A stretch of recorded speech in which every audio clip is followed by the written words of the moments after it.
মৌলভীবাজারের শ্রীমঙ্গলে পবিত্র মসজিদের ভেতরে ফজরের নামাজ পড়া অবস্থায় এক বৃদ্ধকে নৃশংসভাবে হত্যার ঘটনায় এলাকায় শোক ও চাঞ্চল্যের সৃষ্টি হয়েছে।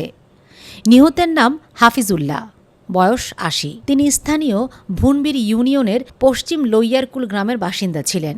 প্রত্যক্ষদর্শী ও পুলিশ সূত্রে জানা যায়, হাফিজুল্লাহ যখন ফজরের নামাজের সিজদায় ছিলেন তখন ঘাতক জসিম মিয়া অতর্কিতভাবে তার উপর হামলা চালায়। জসিম একটি কলম দিয়ে বৃদ্ধের চোখ, মুখ ও মাথায় উপর্যুপরি আঘাত করতে থাকে। অপ্রত্যাশিত এ হামলায় হাফিজুল্লাহ গুরুতর আহত হন এবং প্রচুর রক্তক্ষরণ শুরু হয়। উপস্থিত মুসল্লিরা তাকে উদ্ধার করে দ্রুত হাসপাতালে নিয়ে গেলে কর্তব্যরত চিকিৎসক তাকে মৃত ঘোষণা করেন। প্রাথমিক অনুসন্ধানে জানা গেছে, নিহত হাফিজুল্লাহর একটি ছোট দোকান ছিল। অভিযুক্ত জসিম মিয়া সেই দোকান থেকে বাকিতে কিছু মালামাল নিতে চেয়েছিলেন, কিন্তু হাফিজুল্লাহ বাকিতে মালামাল দিতে রাজি হননি। এই তুচ্ছ ঘটনাকে কেন্দ্র করেই জসিম মনে ক্ষোভ পুষে রেখেছিলেন এবং তার জের ধরেই এই বর্বরোচিত হত্যাকাণ্ড ঘটিয়েছে বলে ধারণা করা হচ্ছে।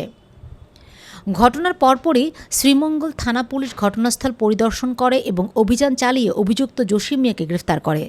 শ্রীমঙ্গল থানার এসআই সজীব চৌধুরী জানান, হত্যাকাণ্ডের সুনির্দিষ্ট কারণ নিশ্চিত হতে আরও তদন্ত চলছে, তবে বাকিতে মালামাল না দেওয়া নিয়ে বিরোধের বিষয়টি প্রাথমিকভাবে উঠে এসেছে।